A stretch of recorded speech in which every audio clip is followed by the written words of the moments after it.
जयपुर से खबर आपको बताएंगे क्योंकि सुखदेव सिंह गोगामेड़ी की शव यात्रा निकाली जा रही है। सब अंतिम दर्शन के लिए सड़कों पर उमड़ पड़े हैं। आपको बता दें कि रात को एसएमएस हॉस्पिटल में इनका पोस्टमार्टम हुआ।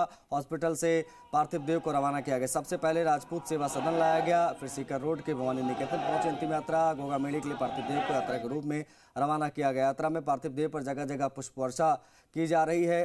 कुछ देर पहले भवानी निकेतन यात्रा पहुंची थी और दो तस्वीरों के माध्यम से हम आपको दिखा रहे हैं कि आखिर किस प्रकार से सैलाब उमड़ा हुआ है अंतिम दर्शनों के लिए। विनय पंत हमारे सहयोगी लाइव कनेक्ट हो रहे, सीधा रुख करेंगे विनय का। विनय, इस वक्त आप कहाँ मौजूद हैं और जो अंतिम यात्रा निकाली जा रही है वो मौजूदा स्थिति उसकी क्या है? कहाँ पहुंची है अंतिम यात्रा? किस प्रकार का सैलाब आप सड़कों पर देख रहे हैं?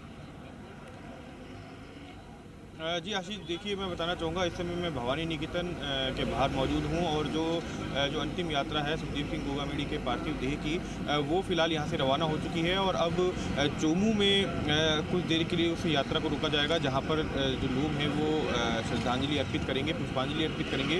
उसके बाद रिंगस में उसको रोका जाएगा, फिर उसके बाद आगे तारानगर चूरू होते हुए और हनुमानगढ़ भादरा ये जो यात्रा है वो पहुँचेगी। रास्ते में कम से कम 8 से 9 जगह यात्रा को रोका जाएगा, जहां पर जो लोग हैं वो सुखदेव सिंह गोगामेड़ी के पार्थिव शरीर के अंतिम दर्शन कर सकेंगे और श्रद्धांजलि स्वरूप पुष्पांजलि अर्पित कर सकेंगे।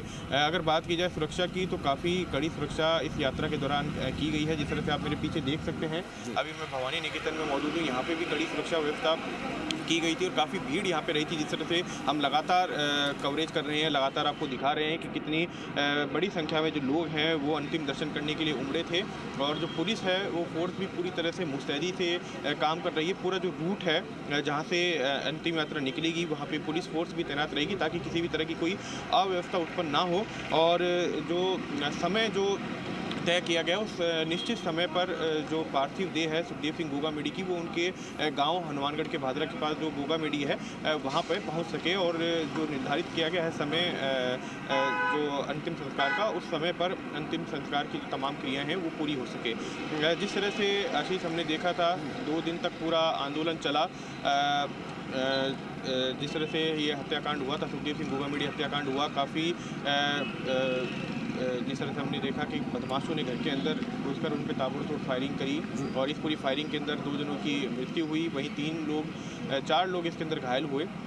उनमें से अभी जो 3 लोग हैं उनका इलाज फिलहाल एसएमएस अस्पताल में जारी है और एक जने की स्थिति बेहद गंभीर उसमें बताई जा रही है, जो कि जिनका नाम अजीत बताया जा रहा है, जो कि इनके सुखदेव सिंह गोगामेड़ी के नज़दीकी थे और इनसे मिलने के लिए वहाँ पहुँचे थे और इनके गार्ड के रूप में भी वो जाने जाते थे। बताया जा रहा है कि उनको 7 गोलियां लगी और उनकी स्थिति बेहद नाजुक है, जिनका एसएमएस के अंदर वो अभी आईसीयू में हैं और वेंटिलेटर पर उनको बताया जा रहा है। इसके अलावा जो 2 अन्य लोग थे जिनके पैर पे गोली लगी थी, स्कूटी सवार और एक इनका परिचित, और वो फिलहाल उनकी स्थिति खतरे से बाहर है और उनका भी इलाज अभी एसएमएस में जारी है।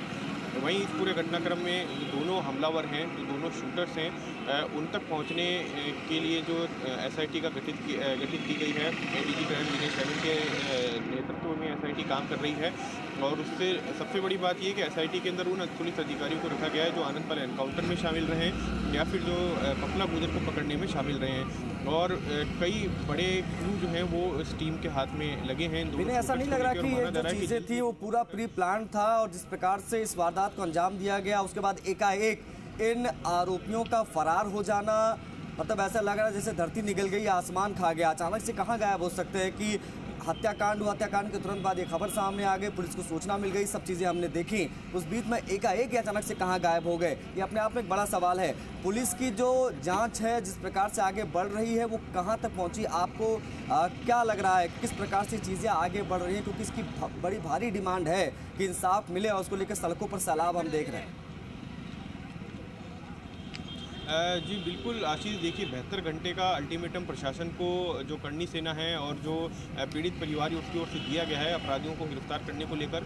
और मैं बताना चाहूँगा कि पूरी प्लानिंग से ही पूरी वारदात को अंजाम दिया गया। जिस तरह से घर के अंदर घुसकर पहले उनसे 10 मिनट बात की गई और फिर उसके बाद ताबड़तोड़ फायरिंग की गई, जिसके अंदर सुखदेव सिंह गोगामेड़ी की मृत्यु हुई। उनके एक अन्य जो साथी जो बदमाशों को जो वहाँ तक लेके आए थे नवीन, उनकी उसके अंदर मृत्यु हुई और 3 जने इसमें घायल हुए। इसके बाद पूरी प्लानिंग के तहत बदमाश बाहर भागे सबसे पहले उन्होंने कार चालक पे फायरिंग की और कार लूटने की कोशिश की, लेकिन कार चालक नहीं रुका तो फिर स्कूटी सवार 2 लोगों को धक्का देकर उन्होंने नीचे गिराया। एक जो स्कूटी चला रहा व्यक्ति था उस पर फायर किया गया, स्कूटी लूटी गई। स्कूटी से सवार होकर वैशाली के आगे ये लोग पहुंचे, वहां से स्कूटी को लावारिस छोड़ के फिर एक ऑटो करके ये लोग आगे निकले हैं। इसके आगे जो रूट अभी तक बदमाशों का पुलिस के हाथ लगा है, उन तमाम रूट को पुलिस जो है आइडेंटिफाई कर रही है, बदमाश कहाँ हो सकते हैं। इसमें सबसे बड़ी बात यह है कि एक बदमाश मकराना का तो एक हरियाणा का आइडेंटिफाई हुआ, वहीं जो एक बदमाश है वो परिवार के साथ झोटवाड़ा एरिया में ही रह रहा था। जिस तरह से कल हमारे जो सहयोगी काशीराम चौधरी हैं वो उस घर तक पहुँचे थे जहाँ वो बदमाश अपने परिवार के साथ रह रहा था, और पता चला कि वो जो बदमाश है वो 5 साल की जेल भी काट के आया था, और किसी को भी ये अंदाज़ा नहीं था कि वो इस तरह की वारदात की प्लानिंग कर रहा है और इस तरह से प्री प्लान रूप से इतना बड़ा हत्याकांड वो अंजाम देगा। फिलहाल उस घर पे ताला लगा हुआ मिला, और जो पुलिस की टीम है वो फिलहाल दबिश दे रही है। और पुलिस के अधिकारियों का ये भी कहना है कि जो दोनों बदमाश वो हरियाणा भागने की फिराक में थे, लेकिन क्योंकि पुलिस ने तुरंत ही जो हरियाणा से लगे हुए जितने भी ज़िले हैं राजस्थान के, वहाँ पे सघन नाकाबंदी की, कॉम्बिंग वहाँ पे पुलिस ने की है, तो ऐसे में वो हरियाणा नहीं भाग पाए और राजस्थान में ही छुपे हुए हैं। और पुलिस के हाथ में उनके कई अहम क्लू लगे हैं, और जो टीम अब SIT बनाई गई है ADG क्राइम दिनेश चैमन की सुपरविजन में, ADG क्राइम दिनेश चैमन छुट्टियों पे थे उनकी। ठीक है, आप नज़र बना के रखिए इस पूरी खबर पर, आगे भी आपसे अपडेट ज़रूर लेते रहेंगे क्योंकि ये मामला जो है वो बहुत ज़्यादा सुर्खियों में है।